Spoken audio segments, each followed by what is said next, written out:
So the good news for guys producing electricity, and remember a lot of EPRI'S clients, I still have a Freudian slip every now and then, are electrical utilities. The blue stuff at the bottom will grow over time from roughly 20% of final energy usage to about, the estimate in the US is 32%. So for an ESCOM or for a power company, they will see an increase in demand for electricity. But as a country, if you are doing things right, you should see an overall drop in energy demand.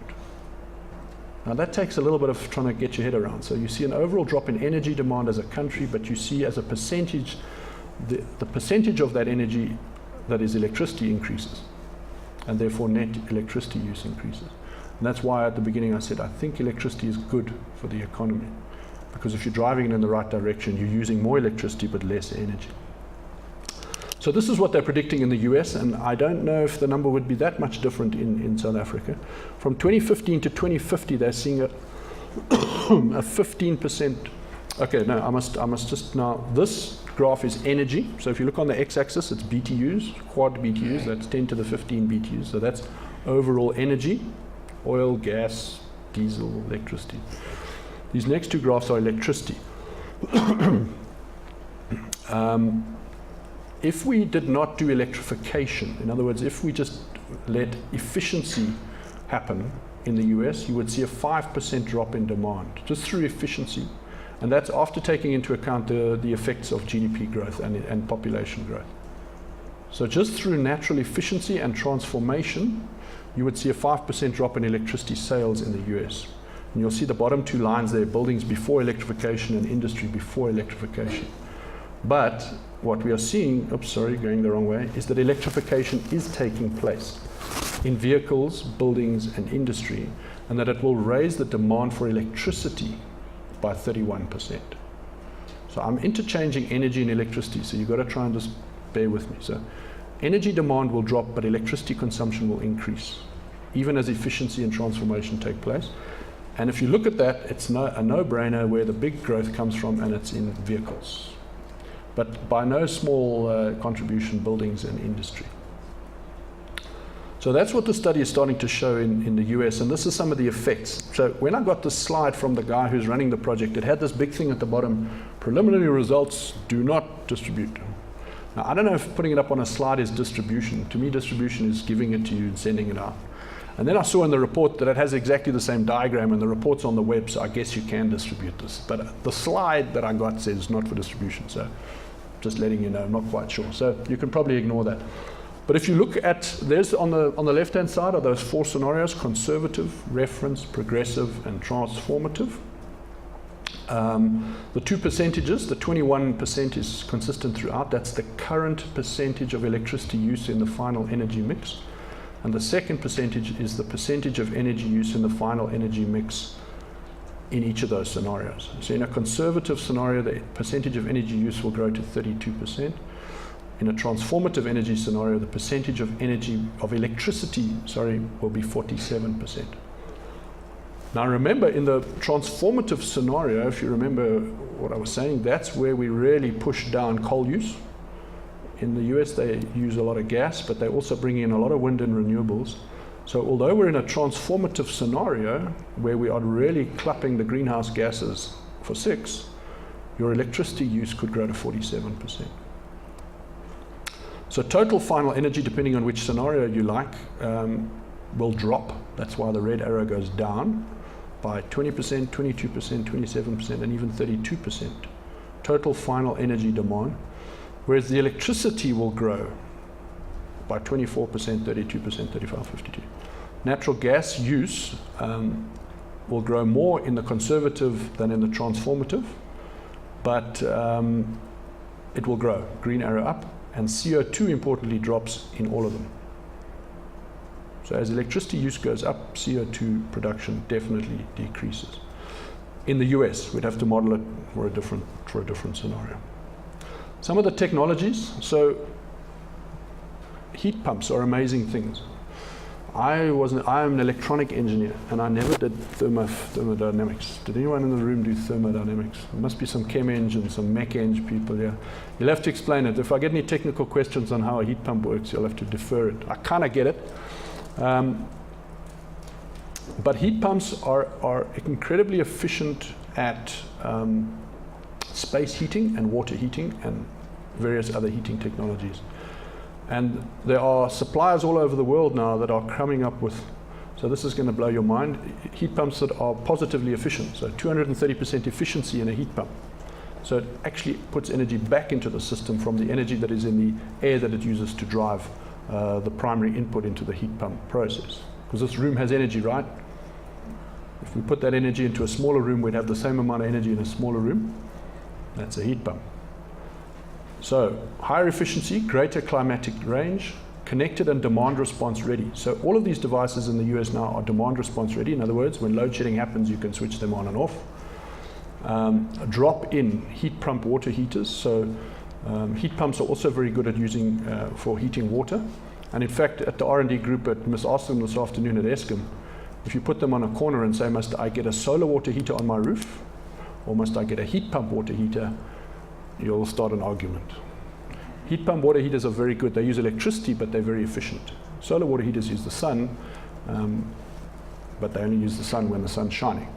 So heat pump water heaters in the US catching fire or catching on in a big way. Not catching fire, catching on in a big way. Alternatives to natural gas or electricity on demand systems. And so big, if you're a techno person, watch heat pumps closely. People who are in the market of heat pumps, people who are manufacturing heat pumps are making inroads into heating in the US. Electric transport, we mentioned it. I didn't put up a small vehicle, I put up a big vehicle. There's a lot of work. I'm running a workshop this afternoon at ESCOM on bulk electric transport, because ESCOM's looking at how do we power these things. You'll see some of the power requirements later. So this, for example, is a big truck. Now, big trucks can take big batteries, and they can take big systems. And there's a lot of work taking place on not only the design of those trucks, but also infrastructure options for heavy-duty electric vehicles. So it's not just your passenger vehicle, but things like a commuter bus, as you see on the right-hand side there. And there's 4 charging options that are really seriously being explored. The one on the right, the picture on the right shows you en route, or some people would say en route. I guess it's en route because you don't do it while you're traveling. Intermittent overhead charging. So while you're picking up passengers, you're charging. And on some routes, if there's enough stops and there's enough time at the stop, you can actually charge the bus while it stops. So it's kind of got a little catenary system that locks in when it stops at the bus stop, charges, even if it's only for 30 seconds or 40 seconds, and then it takes off again. And I'll talk about the charging. It's high voltage charging. It's quick charging. It's not 380 volt. Work taking place on wide gap inductive charging. Wide gap meaning between the road and the bottom of the vehicle. So you've got an inductive field in the road and you charge while you're driving. Quite expensive to put down, and the capital infrastructure is expensive, and you usually would do it when you were building a new road or a new route, but the technology, it works. Continuous overhead catenary, otherwise known as a tram, so you can charge these things through a tram type system, or destination or depot charging, so you charge it when it's at the depot. Typical average traction of one of these buses is 150 kilowatts. Anyone who knows what the power of their current car is, 150 kilowatts is a lot of power. It's not a small engine. Battery size 200 to 1,000 kilowatt hours. And this and Leaf, the ones we used to drive, I think they got bigger now, were about 24 kilowatt hours. So big batteries, 200 to 1,000 kilowatt hour batteries. That's why you can fit them in the truck. You have to stick them in like that. So these are big batteries. And limited flexibility due to the vehicle duty cycle. So most of these big vehicles have a predetermined day. They have a route. They have there's not a lot of flexibility that you would have with your car. You could say, well, I'll go to the shops later when my car is charged. These vehicles, when they need to go, they need to go. So here's some work that's been done on the Tesla Semi. This is my good friend Elon Musk.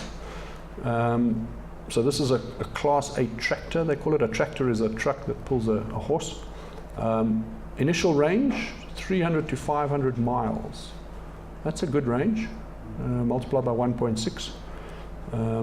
Interestingly, 2 kilowatt hours per mile. A kilowatt hour in South Africa at the moment costs you about R1. So for 2 rand you can go a mile. You can't get anywhere close to that in a petrol or diesel vehicle. Estimated required battery pack of energy. I said 600 to 1,000 kilowatt hour battery pack. That's big. But it can recharge up to 400 miles in 30 minutes. That's quite amazing. 30-minute charge, it can get itself 400 miles of range back. So that would be the kind of in-depot charging. So you would park your truck in the depot, you would go for lunch, you're a delivery vehicle for UTI or FedEx or something, and within 30 minutes you've got another 400 miles in the tank. Now, here's the thing for the techno guys, that's at a charge rate of 1.6 megawatts. So charge capacity, so that's high voltage, high capacity charging. Now, it sounds crazy, but these kinds of systems, that one on the right, are doing that sort of thing. So it's a high voltage, high capacity charger. And so on. So I'm not going to bore you with that. But the other interesting point about the study is that most of the distances, if you look at the graph on the bottom right, very few trips are greater than the 500-mile range. So if you can give a truck a 500-mile range in the US, different here maybe, you cover most of your needs. The reason I focused on transport is because of this issue here, that electrification in the US, the reason that they're seeing a huge growth in electrification is in the transport space. And then I think just to summarize, the key messages from the assessment thus far is that the electrification trend continues. Remember I said 3% in 1950, it's 21% now and probably going to grow to 32% by 2050. Energy efficiency is constantly expanding and improving. I haven't talked today about the system impacts on transmission, but again, that's a topic all on its own. Flexibility, renewables, and charging loads, especially if they're charging loads of 1.4, 1.7 megawatts, impact planning and operations quite significantly.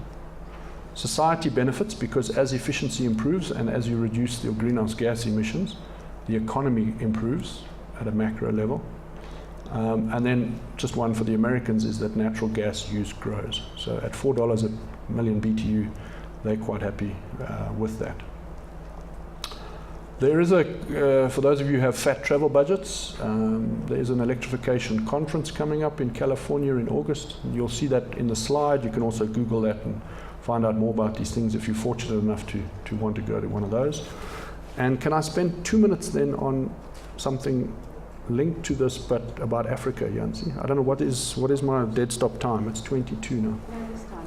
Okay, so that's the US energy efficiency electricity study that is publicly available now, and I'm working quite hard behind the scenes to see if we can do a similar study for the Southern African zone. Why do I want to do that? Well, another topic, and I thought it was what Yancy wanted me to talk about initially, was electrification, meaning giving people electricity who don't have electricity. So remember, this presentation has been a lot about fuel switching from diesel to electricity, etc., etc. But obviously in Africa, there are 650 million people, and plus or minus, who don't even have electricity. So that's another whole electrification thing. And Americans don't, they don't see that problem. When I talk electrification in the US, that's what I'm talking about. When they talk electrification, they're talking about a lot of the stuff that was in the presentation. So it's electrification, but it's two slightly different contexts. But when I got the job, I made it very clear to EPRI, and they replayed it back to me, that EPRI needs to play a more significant role in Africa. And I said, well, you know that electrification in Africa means something different. And they said, yeah, you've told us that, you've taught us that. And I've said, well, I'm very pleased that I have that mandate, and I'm going to work hard on that mandate and try and develop it. So this is not about that mandate, that's another discussion. But many years ago, I went to a conference in Tanzania, and it wasn't a very good conference, I must be honest. So I was quite bored. And I was sitting there and I thought, how do we address this electrification thing? What is this electrification in Africa thing? And I came up with these 7, and I've revised them over time, these 7 pillars to critical success of electrification in Africa. And I'm selling this to EPRI, by the way, that's why I'm sharing it with you. And it touches a little bit on what I've said now, but it's just electrification slightly differently. And each one of these columns you could write a PhD on, but they're all important when it comes to electrification in Africa. And I want to work with the utilities, and I want to work with the Seagrays of the world and the IEEEs of the world and the World Banks and the IDCs and the Power Africa, who come to Africa with all their money and say they're going to electrify Africa, but they're not sure how. Work with all of those people on some of these pillars and also bringing some of the EPRI knowledge base to the table. They're not, there's no sort of rocket science in here, but I think you have to have leadership in Africa to drive electrification. I'm talking about country level leadership, from president down. We saw that in Eskom in the 90s when we did 100, 200, 300,000 homes a year. The president, the head of Eskom, the Department of Energy, Department of Water Affairs, Department of Environmental Affairs, National Treasury, everyone was on the same page, and electrification happened. It's that kind of leadership that I'm talking about. You need funding. Where do you get money from, people? You get it from people who've got money. How do you get people who've got money to give you their money? You have to give them a reason, give them a business case, give them something that they think is worth investing in. And they ask a lot of tough questions, and if you can't answer those questions, then you don't get your funds. And there's a lot of work that needs to go into that, and investors talk about investment risk. What is the risk of doing this and doing that? And that column's all about that. The master plan is what we've been seemingly incessantly talking about in this country for the last 5 years. That's the IRP, that's the mix, that's the renewables, that's the nuclear, that's the coal. But the master plan also needs to take into account off-grid and microgrid solutions. You know, where does the grid end and where does off-grid and microgrid start? What is the grid plan? And in this country, we don't seem to necessarily have a good handle on that. We're a lot of experts who fight with each other a lot, but we don't seem to get around the table and agree very much on what to do. We love to just fight about it. And I say that with respect because everyone's got a good view. But we cannot, just on the other side of this wall, I think if you've got time at lunch, go and walk down the CODESA mile and see what's possible when people who've got radically opposing views can talk about and move forward for the good of the country. We need an energy CODESA. We need people to say, look, I like this technology, but I'm willing to give it up for that technology because it's good for the country. I'm willing to let go of my bias because it's good for the country. The country first, my bias 20th.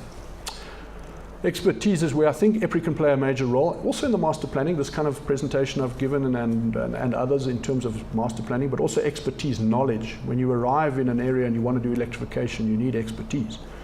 And at all levels, from artisan right up to, I guess, financial and HR and marketing expertise, it's all types. Technology speaks for itself. Project management or project capacity. Do you know, when I lived in East London in the early days of electrification, we were electrifying, I think, about 50,000 homes a year in the Eastern Cape, and the project management department was about 100 people. 100 people, that's a lot. You need project management capacity to roll out a large infrastructure program. And if you don't have it, it stalls. You don't have bills of materials, you don't have site supervisors, you don't have quality inspectors, you don't, et cetera, et cetera. And then the last one, which is very difficult, is community involvement. If we do something as a society without the community liking it, and I have no better term than liking it, it doesn't happen. Talked about the water treatment plants. If the community gets to hear about that, we're going to have a nightmare. If you roll out an energy solution that the community doesn't like, it doesn't happen. So you need. So Jansi, at some stage we need to talk about how do we get EPRI more involved in these things in South Africa with the guys around the table. And that's the end of that. So thank you.